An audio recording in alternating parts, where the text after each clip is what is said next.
I'm Gorilla Monsoon. I'm Bobby the Brain Heenan. And I have no idea what the hell we're doing here. Does he ever? Huh. Gene, we're recording a promo for a podcast. What the hell is that? It's a show where... Promo, that's where you hype something. Oh, why don't you be serious? He asked. Oh, Heenan, damn it, I know what a promo is. What the hell is a podcast? It's a show where people, they talk into microphones, usually from their house. Naked, too. Stop it. So, why do they do that? I'm not sure, really. Definitely not for the money. Huh. Oh. You better believe it. So, what's this one called? Let me see. The Hot Tag Podcast. Whoopee. Does anyone listen to this? Well, I don't know. I'm sure The government is testing it as an alternative to the chair. Will you stop that? That's not nice. Oh. It's illegal in 11 states. Quiet. And welcome to the Hot Tag Podcast. They're not really naked, are they? I certainly hope not. All right. What's going on, everybody? Welcome to the Hot Tag Wrestling Show. I am Christy Francisco. That is George Rogers, and caught a little bit of an audible. As I was watching Raw on Monday night, I thought, man, with everything that has happened from Saturday night at WrestleMania through Monday, the very end of Raw, there's been so much. And I figure let's table the Monday Night Wars for just 1 week so we can kind of give our thoughts and opinions. Not that anybody asked, but that we can give our thoughts and opinions on what happened during WrestleMania weekend and then what occurred on Monday Night Raw, the Raw after WrestleMania, which is usually, the biggest Monday Night Raw of the year, which, I mean, for so many years, that was the case. The last few years up until this very past Monday, it was just another Monday Night Raw. But this Monday was not. This past Monday was not. We're going to talk about that. But, oh boy, I titled this episode, WrestleMania 41 review / it was a nightmare. And that was me saying that. The tagline right now I'm going to do was just an overall disaster, in my opinion anyway. If George had access to this, I'm not sure what he would put up there, but that's what we're here to talk about. George, WrestleMania 41, it was something, man. So much, no pun intended, so much backlash coming out of these two shows. I think mostly all of it is pretty warranted. We've had basically what I would predict was a couple phone calls and about 100 texts from the board of TKO and Nick Khan to Rock the Dwayne Johnson to surprisingly appear on Pat McAfee yesterday to play complete damage control and just throw more bullshit our way that I'm excited for you to talk about. George, let's kind of start in the beginning with WrestleMania Saturday. What was your opinion on that show overall? Overall, it did not have a big event feel to it. It felt like a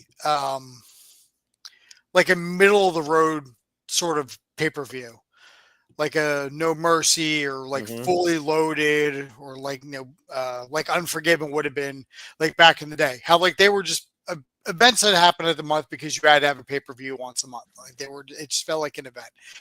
There were some things that I did like on night one. I thought the triple threat at the end of the night was amazing, which I'm sure we're going to get into a little bit of greater detail than me just kind of talking about it. Mm-hmm. I did like Jacob Fatu winning the U.S. title because he's a fucking freak and a monster, and I'm loving every minute. I'm the dude, he's doing stuff that I can't even say like I'm shocked by it because we know how Samoans move in the ring. Like it's always deceptive on size with them. Like, oh, like he's not, you look at your typical Samoans, yeah, he's not going to move like that. And then the dude's just doing picture perfect moonsaults off the top rope and moves faster than some of the damn cruiserweights. I did like that. And the triple threat. I mean, I like that Tiffany Stratton retained over Charlotte. Yep. Me too. Which I'm sure shocked. I'm sure that was a shot to Charlotte's ego, but I don't give a shit. Go fuck yourself. She doesn't mesh with this new generation of women, I agree. of women's wrestlers. Hmm. She's like Ric Flair trying to like fit in the ruthless aggression era. It's like you see one Ric Flair match, you see him all. He's not going to change his style. Charlotte's not going to change her style. But aside from that, the rest of the pay-per-view or PLE, if you will, it didn't have a WrestleMania feel to it. Not until we got to the main event. Like these were all matches that, well, I mean, aside from like the title matches, Yeah. but all the other ones is like this could have been an episode of Raw. Like, so that's how I feel, and it really made me feel that way when we had to watch. Like it didn't flow, if that makes any sense. No, it made total sense. And look, I'm going to be, well, I mean, pretty honest. Are we going to be critical? Yeah, I think it deserves it. I'm sorry, I'm sorry, listen, Triple H. That's what we do. Yes. That's what this is.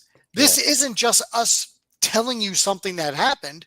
Yeah. You can just, if you, instead of that, you can just go on the internet and look up results to Nitro, look up results to Raw, look up results. Like you want results, you can do that.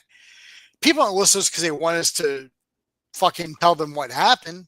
They want to hear what we have to say about it. Yeah.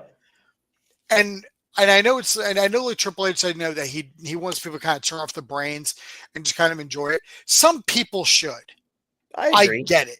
If you're new to the product, then turn off your fucking brain and enjoy it. But if you've been watching it for years, there's really no way around not being critical of something.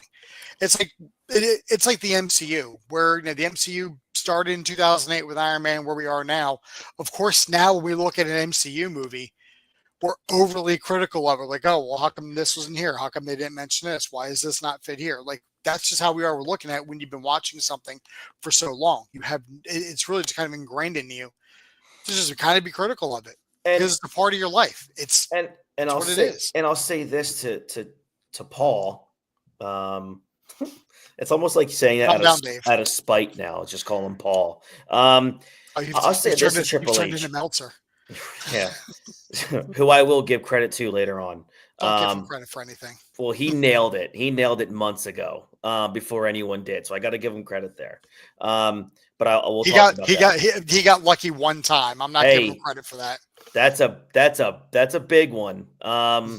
So I would tell Triple H this one: we that do like this, or we that have watched for so many years, we critique because we care. When you ask any big sports fan, they're going to critique, they're going to criticize their favorite sports team, because they're invested. And Triple H should be happy about critiques, because that means you have a fan base that's invested in what you do, right or wrong, overboard or not.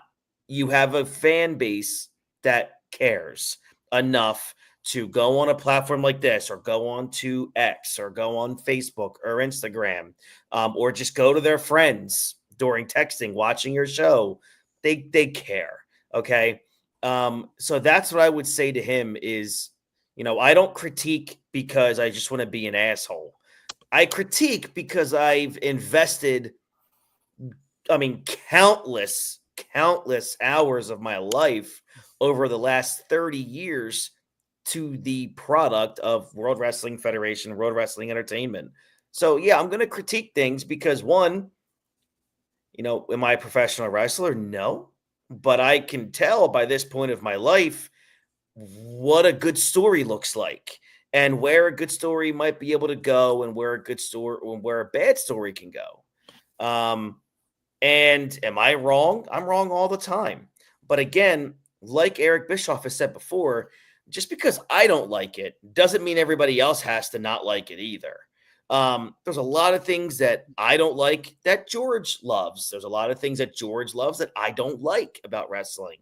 And that's the way it is. And that's just how it's always going to be. But at the end of the day, there's one thing we agree on is that we love the product and we want it to be great. We want it to be fun. We want what we are investing in to be worth our time. And that's when I look at WrestleMania, and I look at night one, I see a shithole of a second match in the New Day versus the War Raiders. You are so against New Day. It is unreal. But I agree with you. I agree with you I because wanted to see that on Sunday Night Heat. Because here's the thing. They put the wrong tag title match on WrestleMania. I agree. Because on SmackDown, Friday night, we're going to have the Motor City Machine Guns, DIY, and Street Profits in a fucking TLC match. Why was that not on WrestleMania? There's been a storyline behind that for months. Yep. There is nothing behind. I mean, the only thing we've had with New Day is the fact they've been negative, is the fact that they have turned heel. But if you want to play into that, put Big E in the corner of the War Raiders.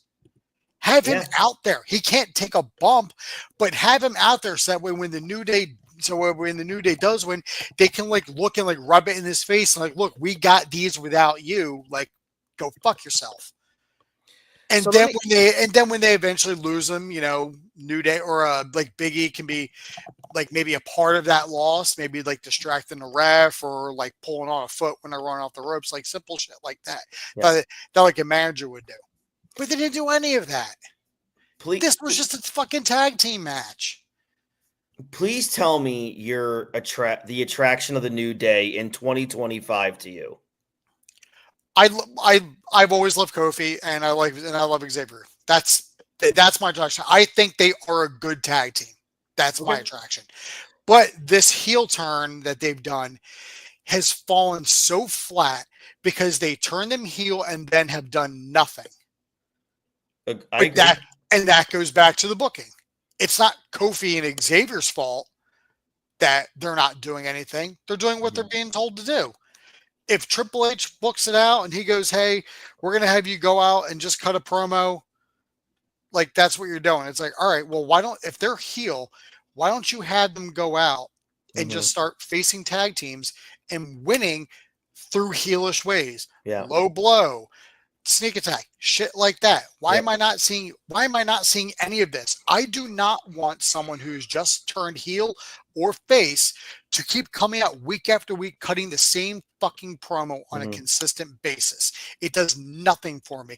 You're just regurgitating the same shit you said last week. I need substance. I want to feel invested in this. I love the New Day. They turn heel. I'm like, shit, this is going to be awesome. They haven't been heels since they formed. And like even them, and when they turned face, it was a natural face turn because the crowd eventually got behind them. And then they go heel and then silence.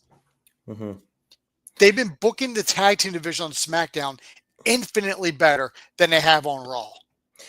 And so I jumped to match 2 when I really should have started off with the opener of night 1 of WrestleMania.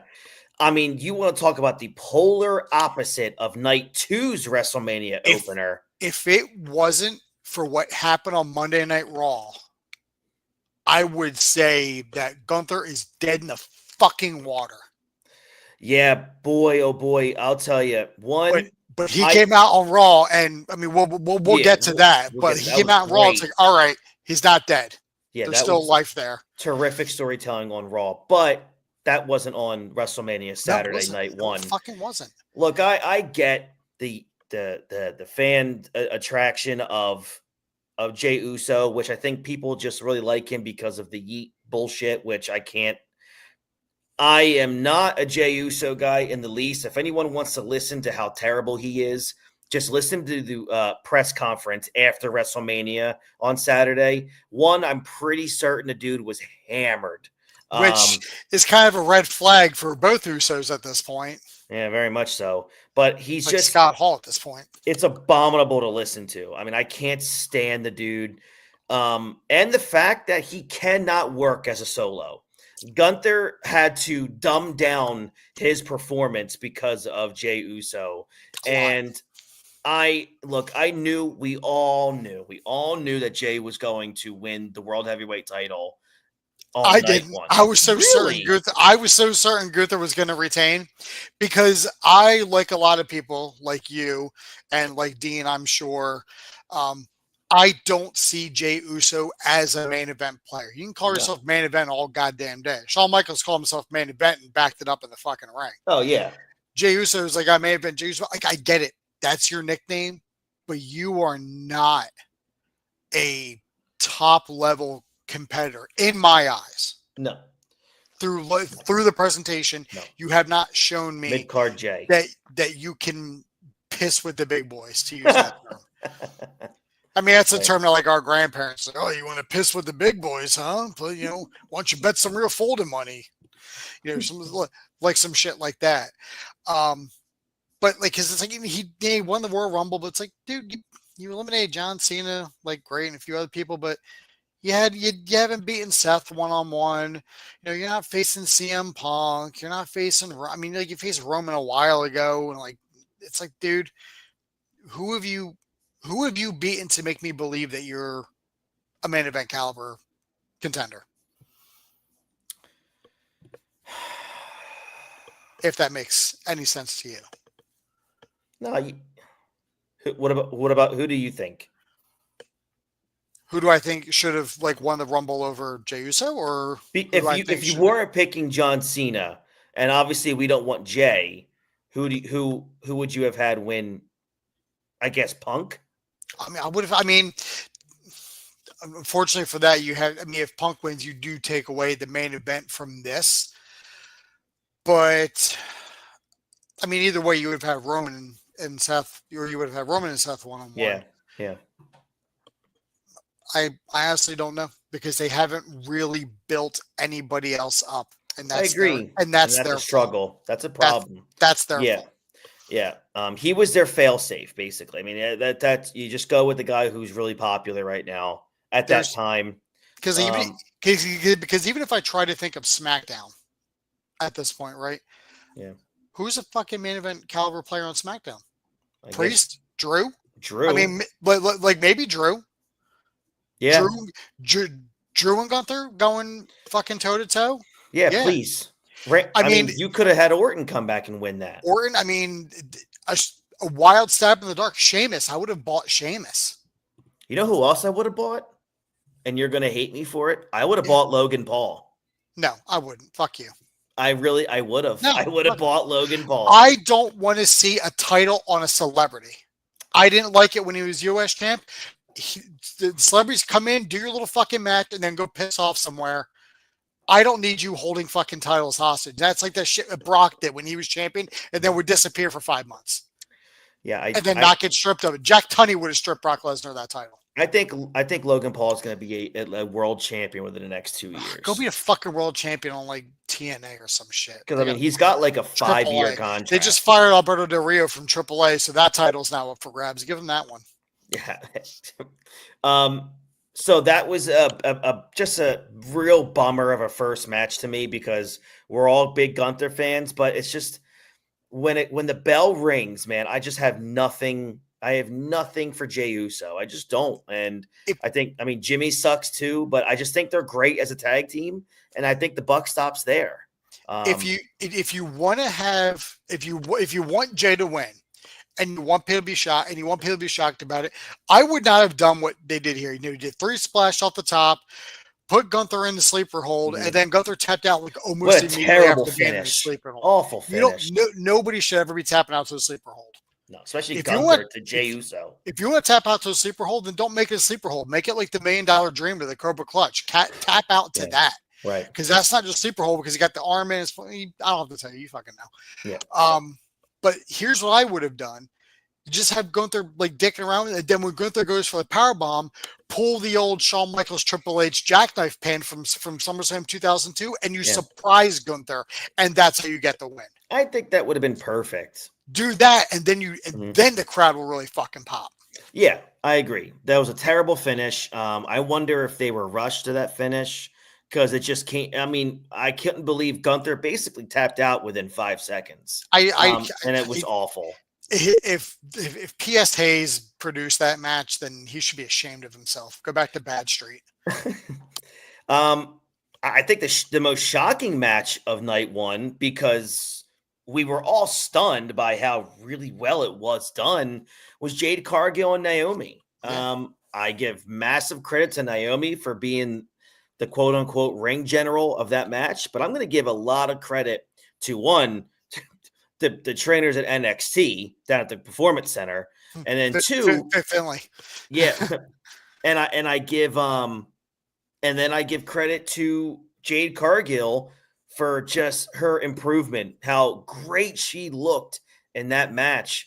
And I just thought that was a stunner. When that match was over, all three of us were like, that was a lot better than we ever would have expected.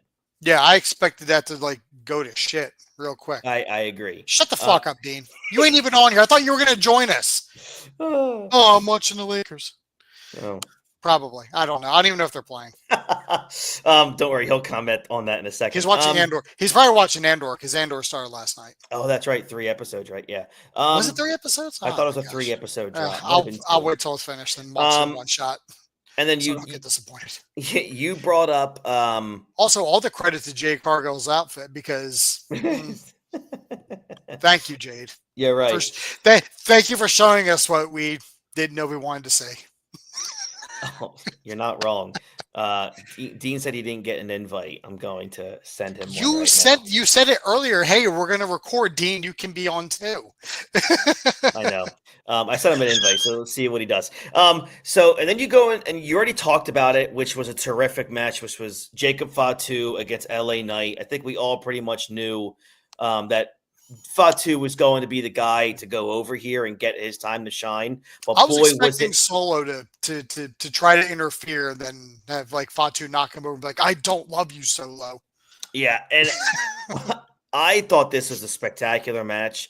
Jacob Fatu is just a machine, and he's someone that I think is a lot of people are going to really pay attention to, especially from a creative perspective, over the next year or so. He could very well be, that tippy top star that I thought they believed Solo Sikoa could become, but he's never going to be.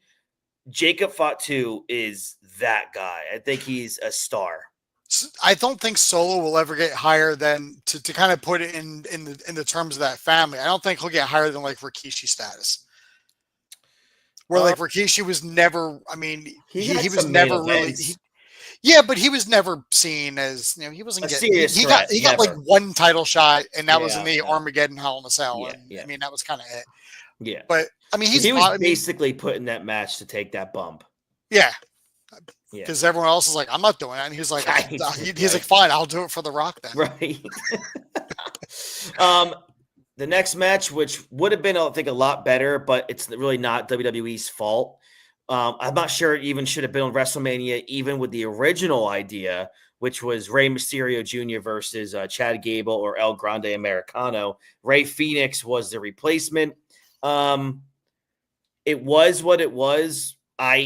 As much as I just love Rey Mysterio, I think he's, in my top 5 of all time.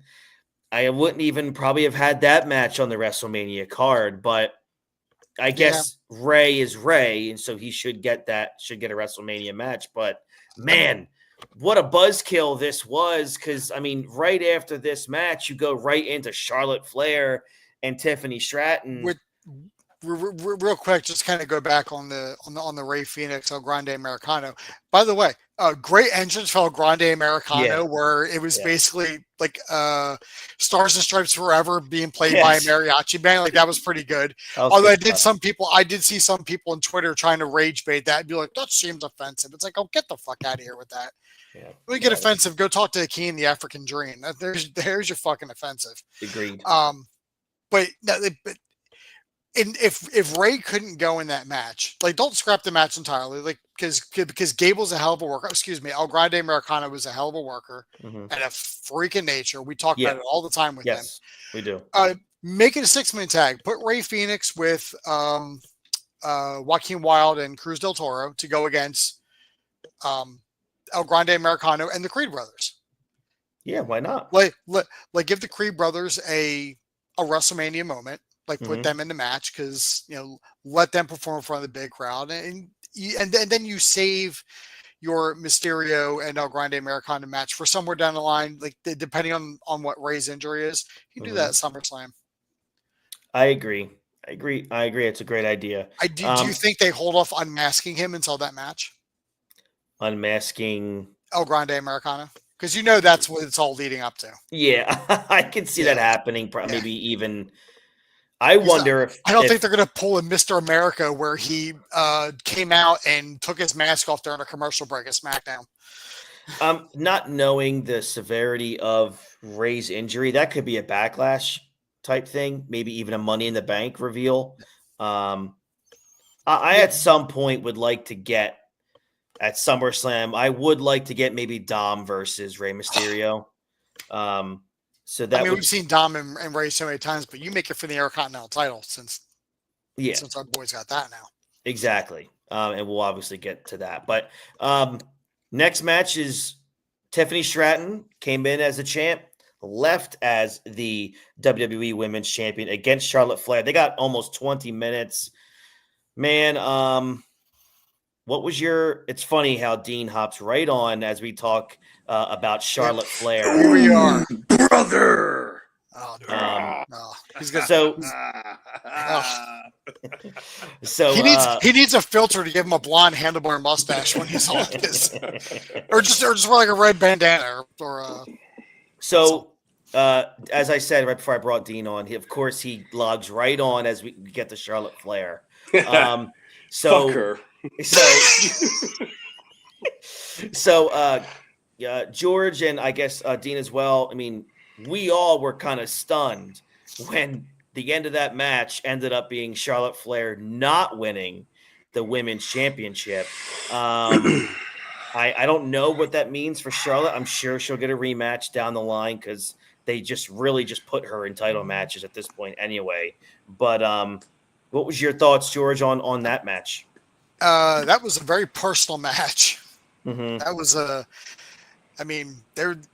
those ladies walked away with some injuries that were inflicted the hardest way. Like Tiffany had a chipped tooth at one point, mm-hmm. and she had bruises on her face because Charlotte was laying it in, and Charlotte clearly didn't want to fucking go and play ball and just kind of did what she could. But mm-hmm. she was slow. She was slow as shit in the ring. This is how she's been for 5 years. I guess I haven't noticed because I guess it's been the same match over and over. And usually the women have to dumb themselves down to let's make the queen look like the queen. That's the thing with her is she looks so formulaic. Every move has to be mapped out for her. And look, if that's how she wants to work, that's fine. But George, you said it. Dean, you've said it. In this era of women's wrestling, she just cannot keep up, and she can't do those kinds of matches anymore. That's right. Yeah. That's right. I missed that. So for a quick second, just imagine Charlotte getting in a ring with Stephanie Vakir. Oh boy, that would. How the fuck does that work? She stole one of her moves, so I guess you'd have to figure that out. I mean, I can't even imagine Charlotte in the ring with an Io Sky right now. Oh yeah, she definitely can with fucking. That's Io. what I mean. Yeah. Yeah. All right, so that was one. Kudos to Tiffany Stratton for actually. I'm surprised. Really, I'm still stunned to this day that we're not going to be turning on the TV soon, with Charlotte with that title around her waist. So thank God for that right now. I'm sure she'll squash Chelsea Green and get the U.S. title just so she has something for her ego. That's beneath her. It's beneath her. That's right. Didn't stop Rick from winning mid-card titles. Well, whatever got him a paycheck to blow. That's also true. Let's to blow on a wedding. Yeah, or the Rolex. So let's talk about. I mean, arguably the best match of the entire weekend. I mean, I have it tied with the opener of night 2. We'll get to that. From a storytelling standpoint, this main event, it's arguably one of the greatest triple threat matches of all time, maybe the greatest. Rollins, Reigns, Punk. This was just something to witness. It really was. At the end, Rollins gets his hand raised after a double screw job from Paul Heyman, low blowing CM Punk, and then acting as if he was going back to the one and only tribal chief, gives him the low blow and helps Rollins win. A nice sauces massage he gave Roman too. For sure. Yeah. Yeah, he did. He's like, yeah, I'm gonna stick this in and get the whole family tree. Man, that was something to witness, guys. And when you look at that match, George, I mean, that is peak storytelling. Yeah. It looks like every creative piece of energy from this weekend just went into that match, and everything else got like That's a great a point. wipe. Yeah. It was like they couldn't focus any of the creativity. They're like, well, just throw it in the triple threat. Well, like we got something cooking. Also, fucking Living Color playing Punk out to the ring. Oh, that was so. What a moment for Punk. And he said he was crying all day, just like tears of joy because he was going to be in the main event. And how about the vocals, man? That dude could still kill it. Oh, yeah. How about that? Mr. Rubin was down there. Maybe he's going to give a phone call to Living Color and be like, boys, let's make an album. Don't worry, Rick Rubin will do what he does with every album and not do a fucking thing and then get producing credits on it. Yeah. I'm sure. I'm sure. Guys, just record. I'm going to take a nap and then wake up and eat the sandwich. Yeah, I don't remember who. I think it was Kerry King he was talking about with a Slayer album one time. He's like, this fucking dude came into the studio and literally just slept on the couch and then slapped his name on the record. Must be nice. Didn't Phil Spector do that anyway? Huh? Didn't Phil Spector do that and then kill a guy? Yeah, no, I thought Phil Spector killed like an ex-wife or something like that. Yeah, whatever. Who cares? Murder. Big hair. Good stuff. George, I'm going to ask you your thoughts on that main event and how it finished. Nobody should ever trust Paul Heyman. Every single person who ever worked for him will tell you that. Yeah, Ryback. Yeah. I was going Tommy Dreamer, but sure, we'll go with Ryback. Give him a mention for some reason. Damn right we will.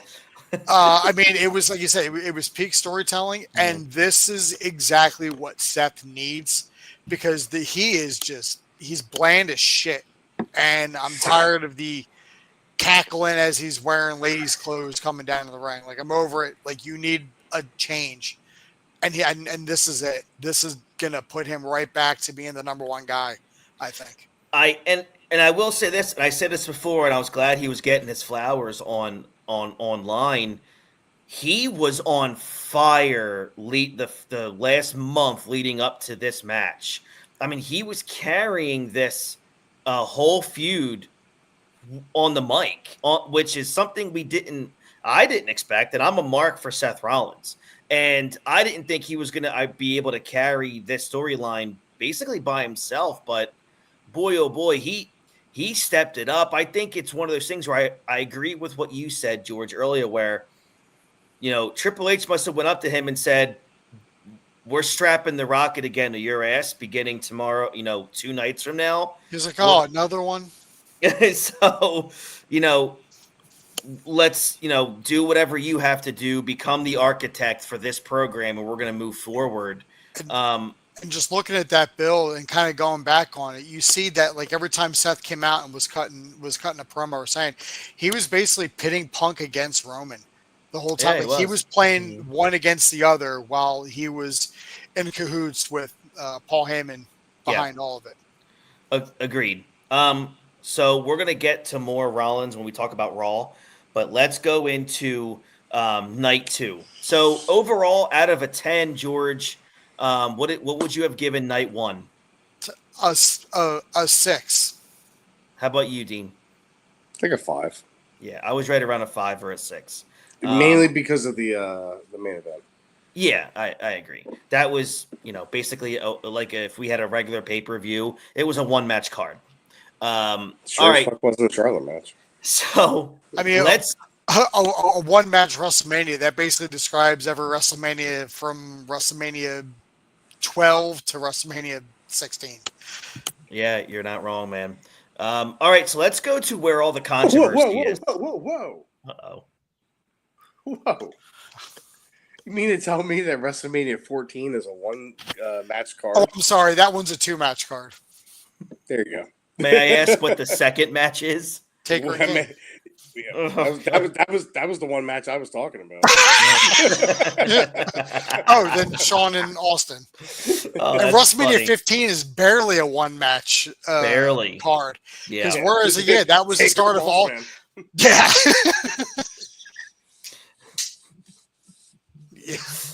Yeah, I mean, definitely. it was the first match of the Austin Rock trilogy, but it's Yeah. the worst. Yep. All right, we can move on. So let's get to night 2, which is where everything, all the controversy that we're still talking about today, where Dean and I get to repeat ourselves from the past 2 nights, Yeah. which is fine because it's worthy of just being destroyed and The Rock made it worse on McAfee, but we're going to get there.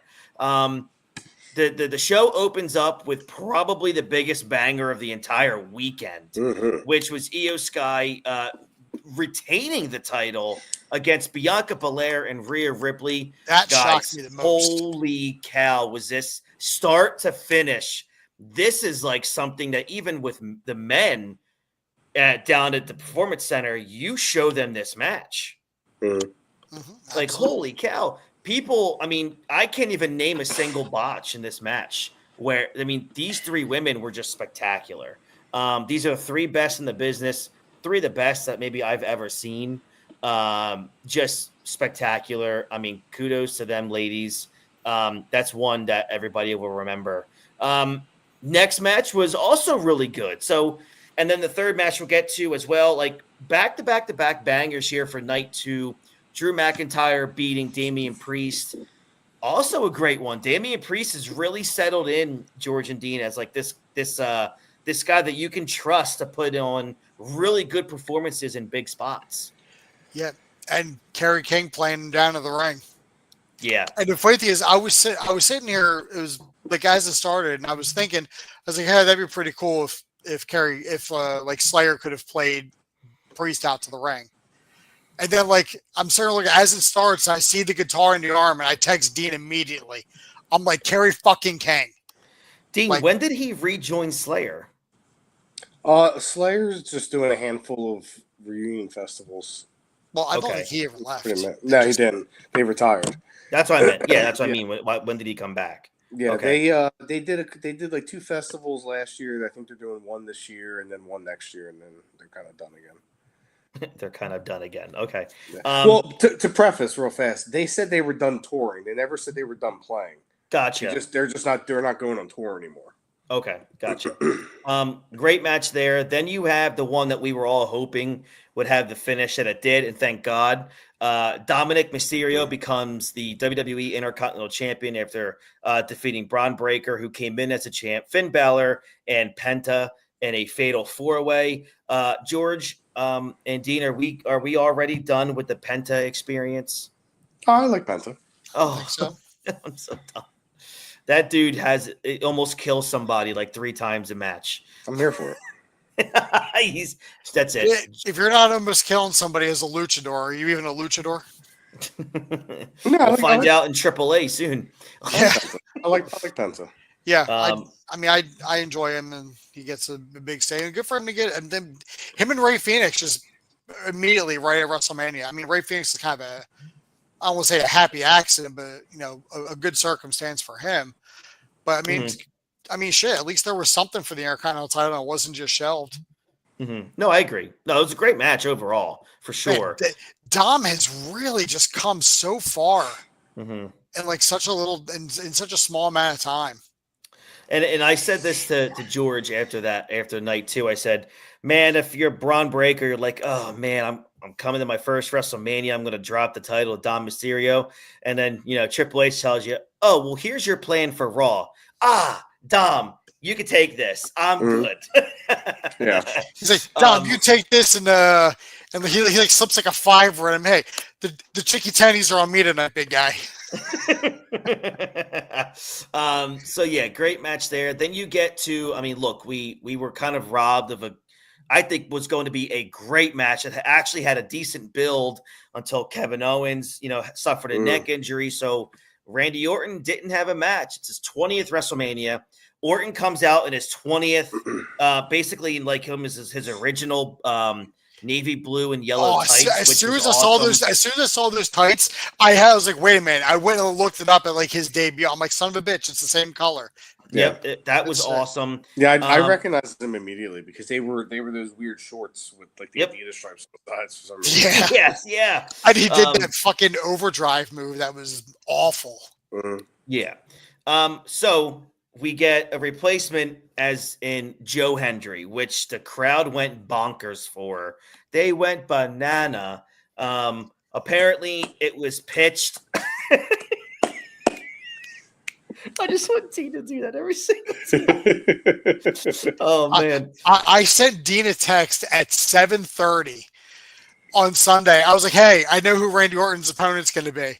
And then he's like, tell. And then I just sent a gif of Joe Hendry like turning around.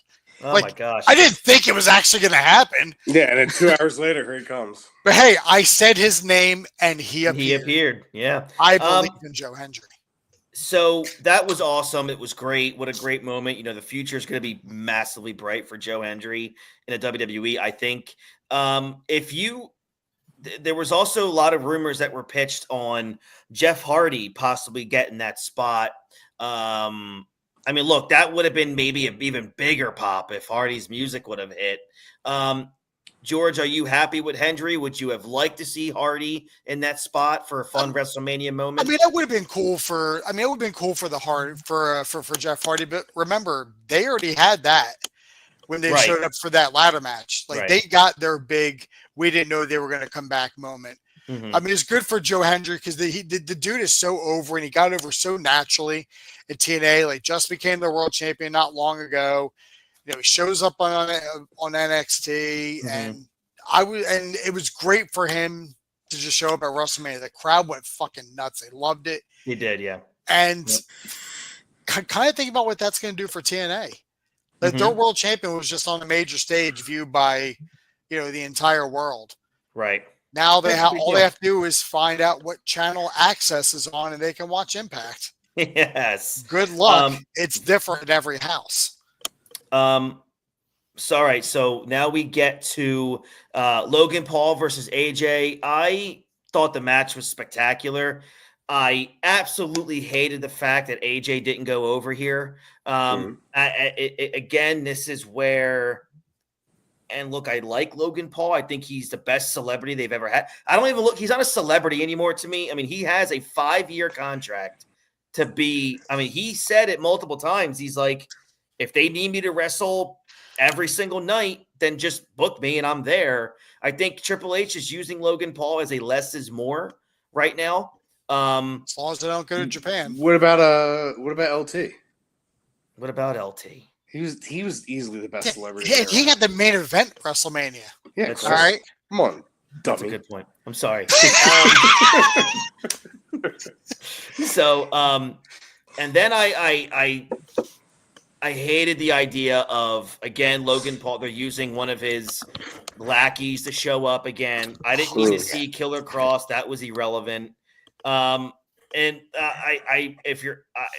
a point now where you don't have many WrestleManias left with AJ, maybe even one, based on how he's talking. At what point is this guy gonna get a top spot again? Because he's still a tippy top guy in ring.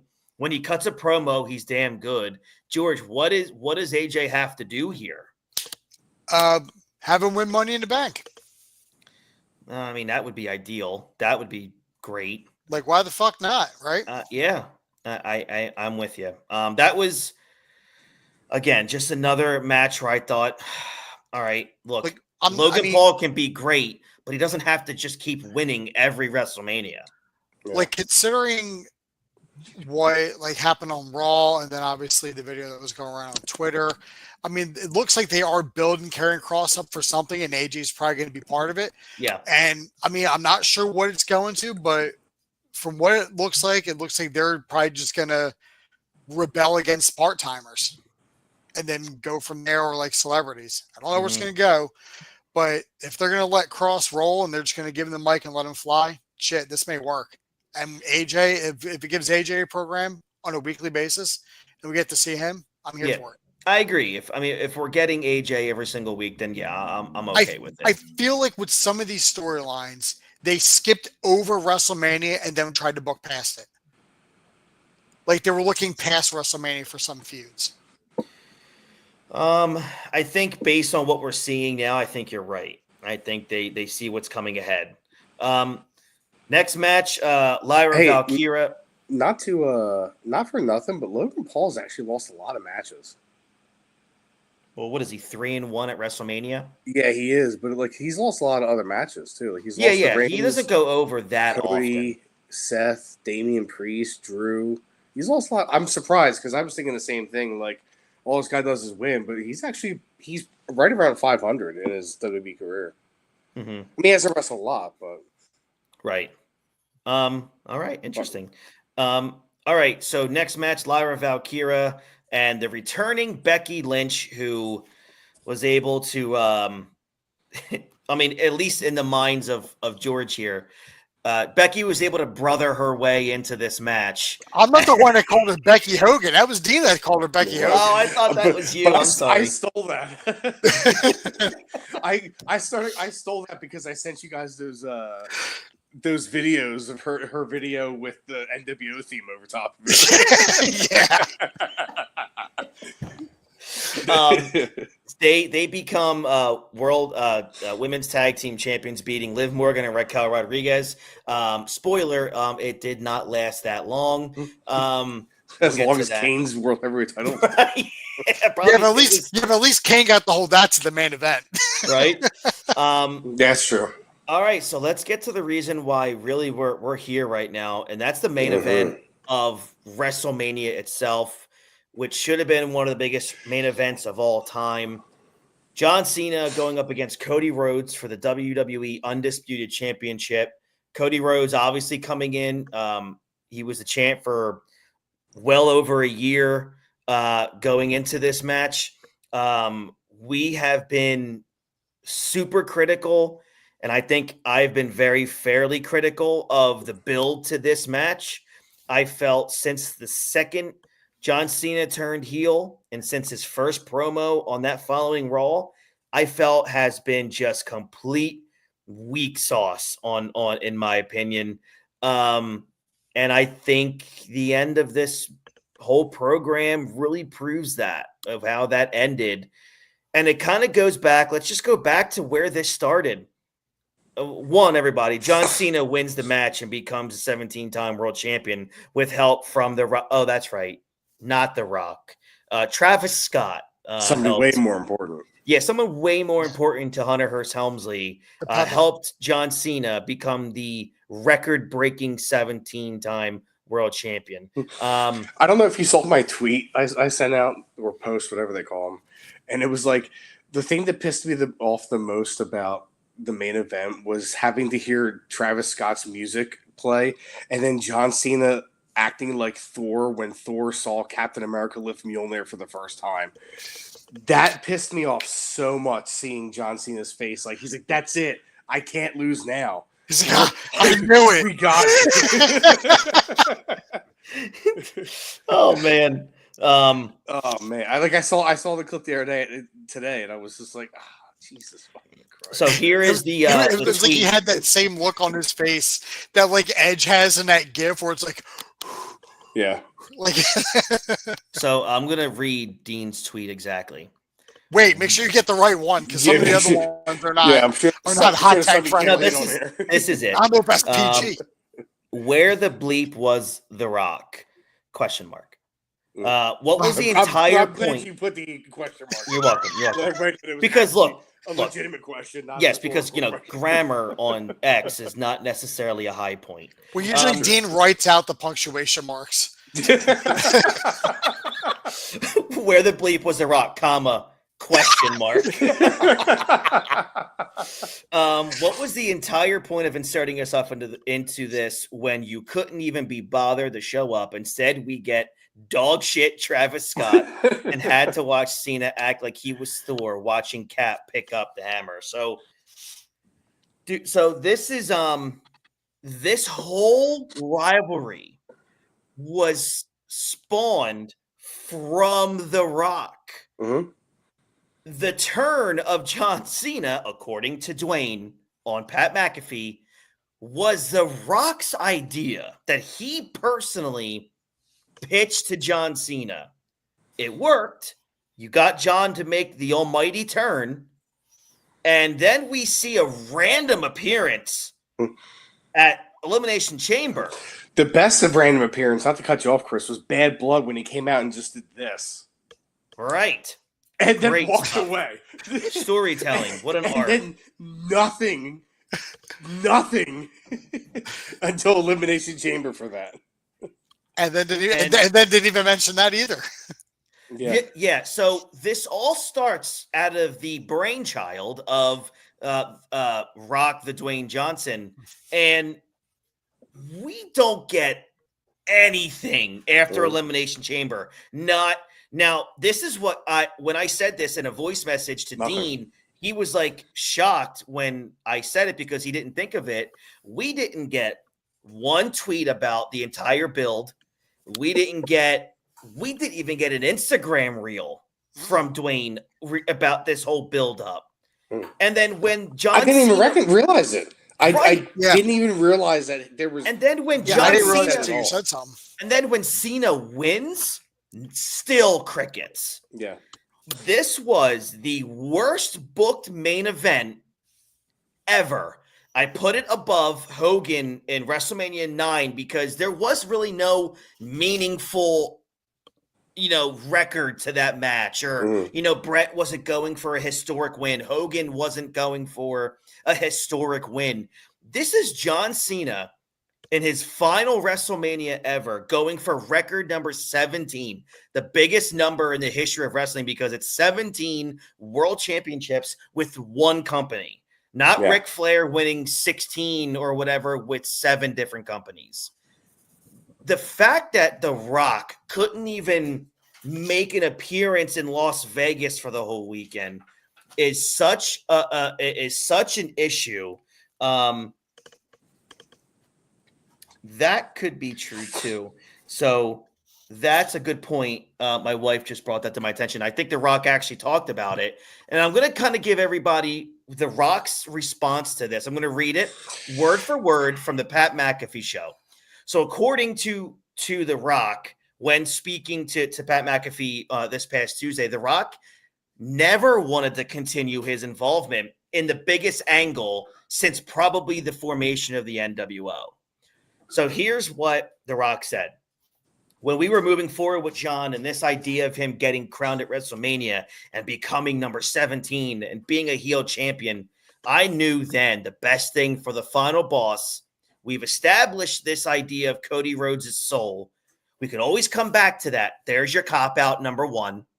I did feel I made the call. I don't want to be involved in that. So cop-out number 2. Let the final boss step back into the shadows. Let all the spotlight go to John. Let it go to Cody. Let's not make it about Cody's soul or John's soul. Let's let them do what they do. Cop-out number 3. The whole program was based off of what you just said, Rock.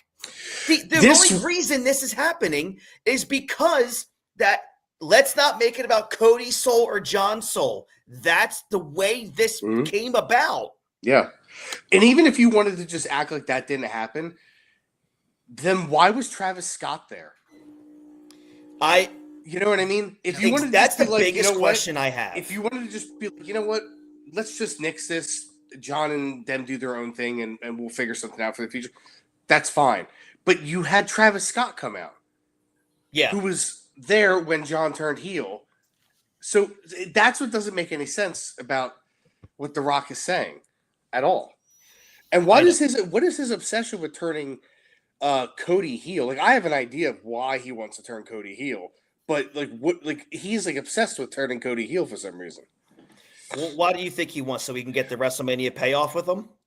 So he can be the face.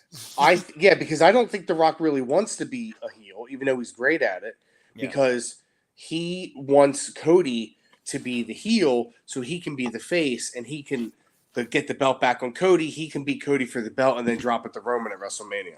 So it gets better than that. The Rock continues, because I love this, because he's just digging his own Black Adam grave here.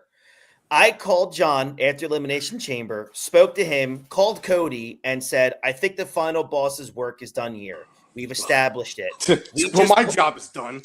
But you didn't do anything. We just pulled off the greatest angle in the history of professional wrestling, other than Hulk Hogan turning heel in the 90s. This is amazing. We have 6 weeks. 6 weeks. Now let's build. Build off of your plan. This is what you're... Okay. Now you guys go and crush it. Chris is getting angry. and then his next quote gets worse. I'll be right there with you. I'm always here if you need me. I think it's best for the final boss not to be involved in that finish. You have 6 weeks to plan for that.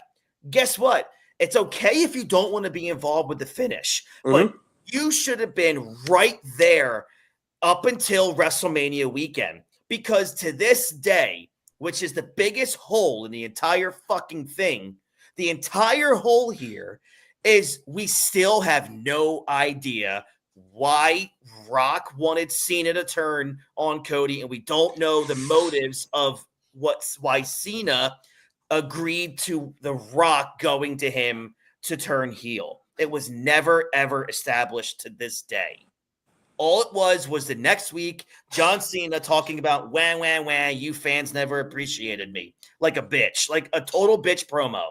I don't, to this day, understand why The Rock believes him, who started this whole thing, his idea, why he felt that not showing up maybe 1 or 2 times wouldn't have mattered. It would have mattered so much to this.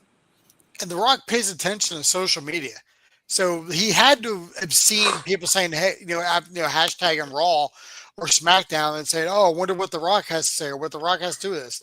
He's just like all ego, like, no, guys, you let this be about you, but they're still going to be talking about me anyway.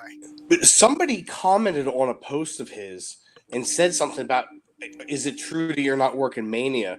And he said, don't believe everything or don't believe that bullshit or something like that. Yeah. And then he didn't work Mania, proving Dave Meltzer correct. So I'm going to say it, and I told George earlier, and he kind of blew it off, which I expected. But Meltzer in January, when everyone thought there was a chance that The Rock would win the Royal Rumble or be involved in the Rumble, Meltzer flat out didn't say, I'm not hearing this. He flat out, for a fact, said there are no plans for The Rock to be at WrestleMania. Oh, I listen to Meltzer every once in a while.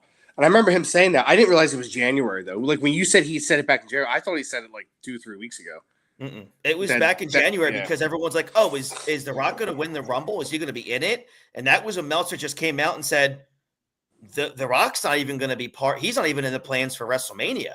And I'm thinking to myself, well, then why would you move forward with the idea of, why does Cena have to turn heel then? Well, he goes into this. This is Dwayne. I love the finish of Sunday's match. And this is where it starts going to where Dean and I agree that there's something going on behind the scenes with Paul or Triple H, Nick Khan, and probably Dwayne. Maybe even TKO overall. This is The Rock. I would have finessed things a little differently in how they got there. Oh, you mean you showing up? But that's just me creatively. No creative direction, Rock. You weren't there, you idiot. There are a lot of minds in the room. That's my thought. But still, ultimately, the bottom line was I love John getting number 17. I never had a concern about John pulling this off. My thoughts were always to Cody because of what we've established with him and his story. Again, you could have went to that if you were at a single Raw or SmackDown. His story, the kind of babyface he is. So if done right, I think if finessed right and nuanced right down the road, that guy not only has an incredible babyface run again as a champion, but also an unheard of rise of a heel down the road. And again, dude, if you go back and you listen to the promos leading up to Mania, Cena and Rhodes briefly, I mean, maybe once mentioned The Rock to build their match, but that was it. And then you go into all of the buildup, even the Hall of Fame speeches The Rock was persona non grata on everything Mhm. at WrestleMania weekend. I'm just saying, I think there is something, even if it's minor, there is no reason for me to not believe that there is some sort of creative disagreement going on between The Rock and then the creative team led by Triple H. No doubt in my mind. Yeah, probably. I mean, I think I did see something where apparently The Rock was begged by Aaron Emanuel to show up at Elimination Chamber just to Yeah, be The Rock said that. Yeah, but they could have done You that mean without already sold out show? like he could have shown up and just did something without involving that storyline of Cody and Cena. Well, he keeps going because he always likes to just keep acting like he's the smartest guy in the world. Although Rock was satisfied with Scott's involvement, Travis Scott, he didn't think it was perfect. Yeah, no shit. We can insert final boss in the end of that finish, but then where do we go? It doesn't matter where we go because that's the payoff. Idiot. This dude's a dweeb. The other, he goes, there's other commitments that I have. Dweeb The Rock Johnson. Dweeb The Rock Johnson. I want to also be careful that we're not overstepping and leaning over our skis too much here. Can get involved in a finish, but I said, why get involved in that finish when the spotlight should just be on, in my opinion, John winning number 17 as a heel champion that you came up with. What does 2025? Travis Scott was still there. Exactly. And I don't understand. I mean, he even goes on to say it again. Some parts of it, I would have just adjusted a little bit more. I would have finessed it a little bit more. You mean if you would have had any bit of creative input to this entire program other than showing up, getting your face on TV, and then just riding off into the sunset like he always does. He does it. Look, I know you guys disagree, and that's cool. I like that. The time that I never see The Rock again on WWE TV is a day too late, because this is the problem. When he gets what he wants, which was last year, he got everything he wanted. And look, it was awesome. That final boss stuff, it worked. When he got to this point this year and he goes, I want Cody Rhodes' soul, I thought that was Vince McMahon 2013 hokey bullshit. And I'm like, dude, that's it. I can't take it anymore. But I was like, all right, cool. It led to a John Cena heel turn. Oh, The Rock's going to be part of this to WrestleMania. The Rock and Cena doing promos as heels on Cody up until Mania. It's going to be great. We literally got not even any resemblance of any of that. And it ruined WrestleMania as a whole. Yeah, it did. It did. My whole thing with it is this. This could have all been avoided this year if The Rock would have just faced Roman Reigns in night one's Mania last year. I agree with you totally. That would have been we wouldn't need any of this. That's what I kept saying for them to do last year. Rock should have came back, challenged Roman Reigns. Reigns goes over, Rock retires. He's now the true tribal chief, and then Cody beats him the next night for the title. And in my opinion, and that's it. We would not be dealing with this. I'm going to say that I'm going to kind of piggyback off of my wife wrote a note here, and I think what she said is says fuck you, correct. Chris. It says fuck you, Chris. I think, and this could be something, because I think he is petty to this level, and he kind of talked about it with how he worded certain things. Maybe he just blatantly didn't want to show up as a silent protest because I don't think he was happy with the decisions that were made. Maybe his ideas weren't used, and he removed himself. And he's The Rock. I think it's clear it's what happened. Yeah, I agree. I agree. I think she's spot on there. I think it's true because, one, he's on the TKO board, so he can tell Triple H to go F himself, and Hunter can't do anything about it. Yeah. And that's the bullshit of this. And that's why I think there's some heat there. I think The Rock does love Triple H, respects him. And I felt like The Rock was like, you know what? You don't want to take my ideas. You don't want to do everything that I say I want to do. I'm just going to remove myself from it. And I think that's what he did. And he ended up really 100% screwing over the entire build and the entire aura of this WrestleMania. Yeah. And again, I keep harping on it, but I think the ending would have been more satisfying and accepted if Travis Scott wasn't there. I totally agree with you. Like Pete, I want to make sure people know the connection between that, like, because Travis Scott was part of that John Cena heel turn, right? So the fact that they still had him come out, it still links it back to that. I want Cody's soul and The Rock having Cena turn heel. If Travis Scott isn't there, then you could just kind of not ignore it, but you could always revisit it maybe once they get their creative heads on the same page. You know what I mean? Maybe a month from now, The Rock shows back up and it's just like, oh, Mama Rhodes, you bitch, and shit like that. Stuff like that. But now it's just it's so marred because The Rock. It is so clear that The Rock took his ball and went home pretty much. Yeah, and for some reason they decided to still send Travis Scott out there. Oh my God. I feel like they only sent him out there so Cody could get his receipt on him.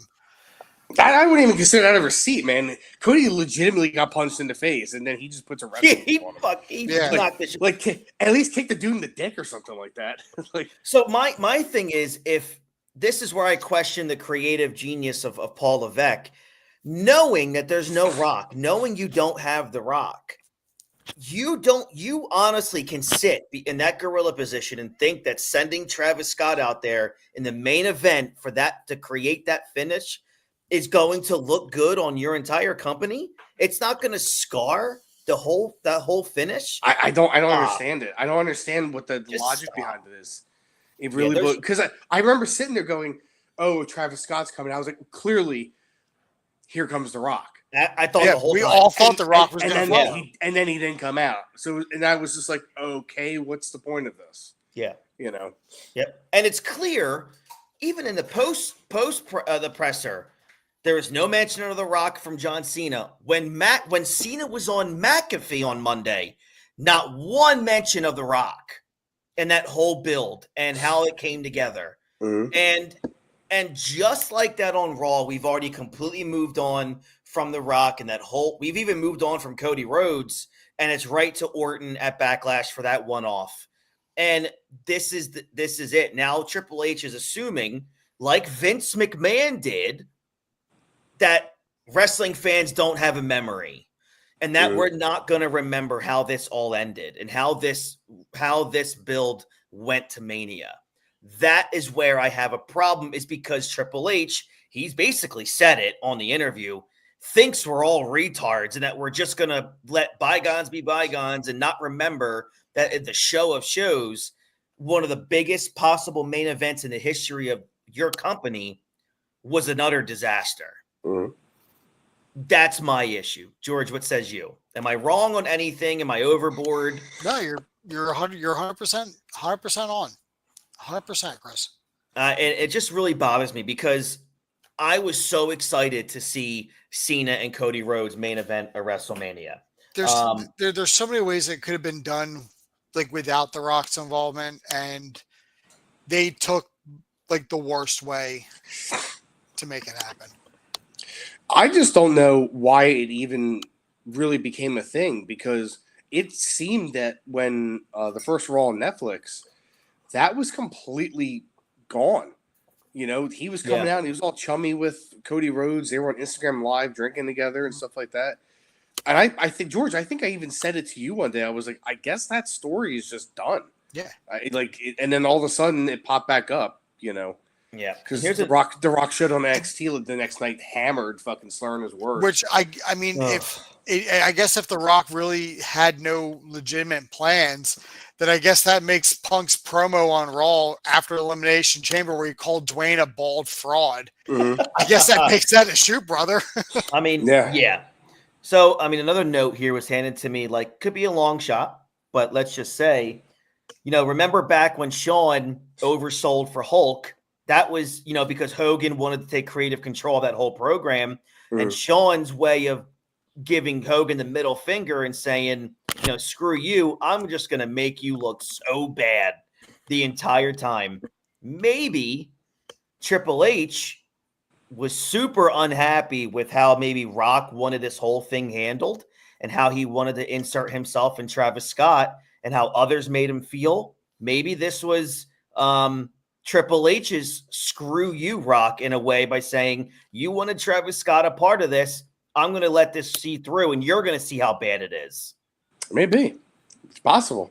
I mean, I could definitely see Triple H being spiteful in that sense, saying, I mean, look, this is what you wanted. I did it for you, and you're at home. Yeah. It's possible. It's entirely possible. You never know. Because the logic would be this. I'm here every single day in, day out, booking these shows, creating this stuff. You're off in Hollywood doing your thing, and you're more than welcome to come back to the family whenever you want. Exactly. But you have to insert yourself and play by our rules. Yep. You can do your thing, but you got to play within the confines of what we're building. Agreed. And clearly The Rock doesn't want to do that. Yeah. I mean, I think this is going to be one of those things that that like wrestling historians are going to be looking at as like what really went down. Kind of like the Montreal Screwjob. It's going to be one of those things that's going to be looked at with a fine-tooth comb, and different things will come out over the years, and we'll never know what the real story is. But it's just a shame that it had to happen for what should have been a big moment, and that did not feel like a big moment. This to me, this should have felt like Austin Rock at 17. It should have been like this. Like, it should have felt bigger than the brand. It really should have. Well, it should have had the pomp and circumstance of like Flair's last match or HBK's last match. And it it felt like a match. Well, there are reports that the Cena's heel turn was supposed to be at Mania. So it got sped up. And I'll do you one better. It should have waited till the Monday Night Raw after Mania, because then you could have had this big celebration. And he turns. Mania, and then he turns the next night. That would have made sense. Because I kind of like his angle that he's doing, because for years the fans just hated on, though everybody kind of turned about 10 years ago. Yeah. But like his whole thing is it's a middle finger to the fans, right? Because he's playing against them, in a cheekish way. I kind of like that. But the problem is it was triggered by The Rock, opposed to being like, oh, I'm going to do this in my final run. The problem I had with the whole thing of him blaming the fans is that he had, because it was done at Elimination Chamber, he had to almost cut the same promo for 4 straight weeks. Yeah. Whereas if he goes all the way through Mania, as John Cena, babyface, blah, blah, blah, he's obsessed with winning number 17. He does heel tendencies to win the title at WrestleMania, comes out on Raw, and that's when he blows it up. To me, that makes this so much better. Sure. But again, The Rock wanted this at Elimination Chamber and just be like, all right, I'm done here. I'll see you all in Hawaii, and I'll dance around fire, and you guys can have Travis Scott. So like, I just, I'm until something better happens involving The Rock, I'm done with the guy, because this chapped my ass so bad. Yeah, same. And you guys, listen, I'm probably of the three of us, I probably love The Rock the most, right? I got his shoes, I got his tank top, I drink his energy drink and stuff like that. I got the goosebumps, You got the goosebumps on your forearm. He's a dewy shill. But like I've been saying the past couple of days, if you come back and you're not going to be invested like you were last year, right? I don't want you back. Agreed. I don't want you back. Yep. Unless you're going to be The Rock, we got occasionally, randomly here and there, he shows up on a big Raw or whatever, or WrestleMania, and finally The Rock's come back and he cuts a standard promo, and that's it. But I'll get tired of that too. You know what I mean? Yeah. At some point, that gets boring. The shit gets boring. Hogan, Flair, even sometimes Austin gets the what's are a little annoying and stuff like that too. Yeah. But if you're not going to come back and you're still trying to be an active participant storyline wrestling wise, if you got one foot out the door because you got to go shoot a movie or do whatever you're going to do, don't come back. Don't come back until you can commit to 66 to 75% of the build to Mania. Yeah. That's how I Like, feel. if there's 6 weeks till Mania, dude, just give me half of that. Sure. Just that's it. Just give me half. Yeah. That's fine. The funny thing is, remember the when Cena faced Taker at WrestleMania, and it was just Cena for weeks taunting Taker. We didn't see Taker at all until Mania. Right. Even that still felt like it had more like momentum behind it than this did. Right. I agree with you totally. Who knows? Maybe we'll get a documentary about what this all went through, but I doubt it. So all right, night 2. I've calmed down. Night 2 out of 10. What do you guys give it? The main event really brings it down, like pretty considerably. Yeah. I can't really go higher than a 6 just because of what the fucking main event did. That's where I'm at. I was right at a 6. Main event really, I'm around a fucking 6, good. 6.5. Yeah, I'm kind of in the same spot. But the problem is like the first half of night 2 had such a good flow to it. Like the matches felt big, like the fans were invested, and then like it was like right after the AJ Logan Paul match, they were just like, Yeah. don't care. Especially when it was Becky that came out as a partner, people were like, oh well, we expected this. I'm sure the three of us in our separate houses all collectively facepalmed when her music hit. Yes. I think you could hear my eyes roll from where I was to where your parents was. So would you guys rank that as one of the worst WrestleManias collectively ever? I mean, there's a lot of really shit WrestleManias that are like on the board, but I'd probably put it in the bottom quarter. It's definitely the worst WrestleMania of the last 10 years. I agree. So I think Dean, you're right on there. I think I'd put that in the bottom quarter for sure. I had to really go look at that. It's easily the worst, like Georgia said, the worst in the last decade, and by far the worst of the 2-night main event. 2 nights. Yeah, I agree. But there's 41. I'd put it in the bottom 10. I don't think it was a very good show. It's pretty funny that I texted you guys that WrestleMania has been held in Vegas twice, and both shows are the worst. I know, mostly ass. Yeah. They're like recognized for the wrong reasons. Yeah. All right, so we all pretty much agree about that. Let's just quickly, we're going to talk because we talked for a long time here. Let's just talk about the Raw after Mania, which we all said, man, with what we just saw at Mania, this Raw has to really be massive. And it really was, especially with that main event. That main event and what we got at the end is pretty much, hopefully, the beginning of what we're probably going to see, maybe at least hopefully over the next year or so, in terms of a build. And what was the main event again? Well, like the main event segment. The segment. I'm sorry. The main event segment. Okay. Yeah, I was trying to think of what the match was. I apologize. Wasn't technically the main event, I guess, from a wrestling standpoint. Io Sky and no, it was Dom and Penta. That's right, Dom and Penta. That's a pretty good match too. That was good too. So yeah, the Raw after Mania, we got the John Cena promo, which was a really good promo. Yeah, great promo. And then we got the surprise appearance, the RKO out of nowhere, because Hulk Hogan hates unions. And what a fucking sign! It was so good, the best. And you know, Jesse loved it. He did. I love seeing signs that like to knock down the Hulkster, man. He's that guy. He undercut me so much in my career. So then, Chris has got brain rot now. Yeah, it's tough. So Orton comes in, just a great segment. RKO out of nowhere sets up the Backlash main event, which is going to be held in St. Louis. So that crowd is going to be nuts for that main event. So that's going to be a lot of fun. And then, like, realistically, we get a couple really good matches. Becky Lynch turns heel. Cares. I was one night off, by the way, with that. Yeah, you were. You said she was going to turn. So, I mean, she's like Big Show at this point. She's heel, babyface, heel. Doesn't really matter. But we get to the last segment. It's time for Rollins and Heyman to talk about how everything went down and why.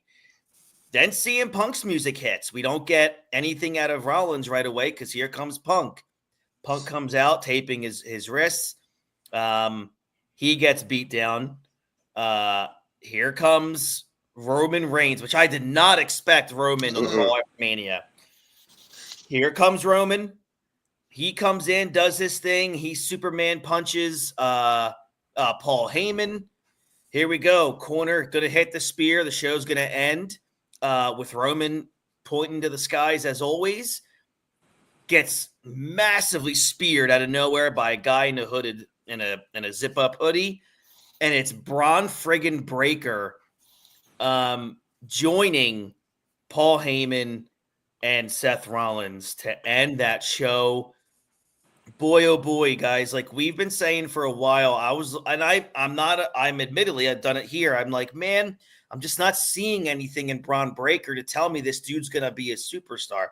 A freak athlete, and I mean a ridiculous athlete, but he has to have something that can elevate him. Well, Yeah. This, you really can't get any better than that. I know, Dean, you questioned it on your X, and I understand it. I don't like people calling it Evolution 2.0, but how I think they're going to set it up, it's like a mirror image of what they were trying to accomplish.